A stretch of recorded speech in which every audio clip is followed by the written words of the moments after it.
Siin osas ma räägin sulle nüüd väga võimsast käskluse tegemise tehnikast, milleks on näidiste andmine. Siin on tegelikult one shot ja on few shot ja tegelikult see kõik, mida me siin eelnevalt tegime, selle nimi on siis zero shot, ehk siis me ei anna mitte ühtegi näidet, ehk siis 0 lasku, jah.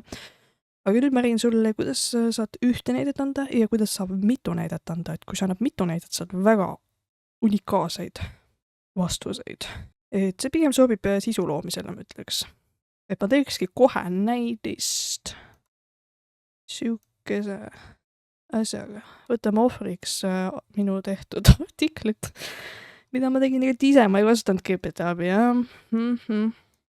Ma tean, väga palju kasutavad GPT-abi ja tegelikult GPT teeb päris hästi blogiartikleid, nii et ma ei teagi, kas automatiseerida ka oma artiklid ära või mitte, aga võtaks selle ohvriks ja laseks tal teha ka ühe artikli, vaata, kuidas tema teeb. Aga kõigepealt, et sa üldse aru saaks, et kui võimas see on, siis ma palun tal teha ühe versiooni, kus ei ole näidet.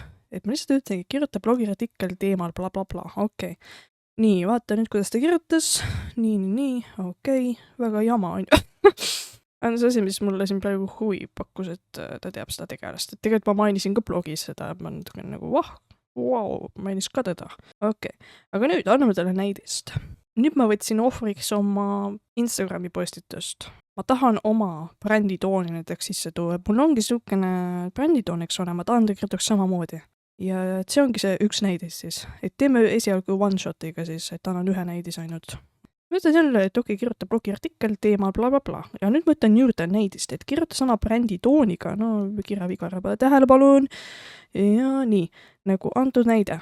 Ma panen mingi märgise juurde, ta saaks aru, et ahah, siit hakkab näidis pihta. Nii, see on see näidis, valmis. Vaata, mis ta kirjutas. Okei. Nüüd ta kasutab neid emotikone ja sihukest sarnast kõnetooni. Aga sa paned tähele, et ta päris segast juttu siin ta nagu ei tea, mis asi AI suunamudi on ju. Mis ta siin täitsa lolli juttu praegu, kui läbi loed. Kuidas ma siis saaksin nüüd seda lahendada, et näiteks teeme nüüd few shot ja anname talle veel näidiseid. Nii, kirjutab blogiartikkel, Nii, aga nüüd, ma ei tea, üks mul siin 3 numbrit erinevat, aga kuna ma annan talle 2 erinevat näidist, siis ma nummerdan nüüd ära ka. Et esimene, ma tahan, ta alustaks sellest, on ju. Nii, enne kirjutamist vaata internetis, kes on AI suunamudja, et sa üldse oleks kursis, millest sa kirjutad. Sest eelmisest üldse ei saanud aru, millest ta kirjutab. Et ta oleks 4 saidi peale. Enne ta otsis üldse, kes see on, ja siis ta luges mingi 3 artiklit ise läbi ja hakkas selle järgi kirjutama. Nii, ja siis ütlesin, et okei, kasutad kirjutamist sama häält, nagu antud näide. Nii, nüüd on mul 2 näidist kombineeritud omavahel. Vaat mu, kuidas ta nüüd siis teeb.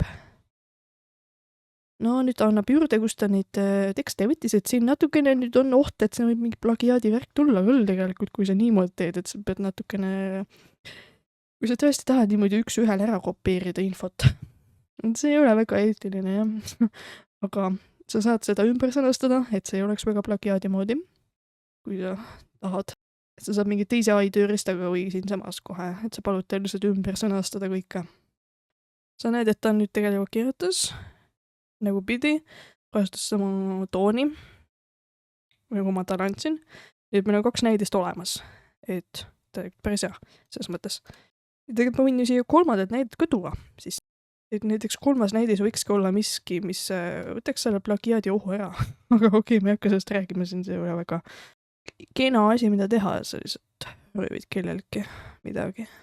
Või sa saad talle veel anda oma mingit tehtud tekst bränditooni jaoks näiteks, kui oli, et see on liiga vähe siin, et tahaks veel anda. Aga loodan, said põhimõttest aru, et mida rohkem näitad, seda paremaks vastus läheb. Kui sul on vaja unikaalset vastust, mis on tavaliselt sisu loomisest, siis vaja, et blogiartiklid, Instagrami postitused, Facebooki postitused, reklaamid. Vot niimoodi.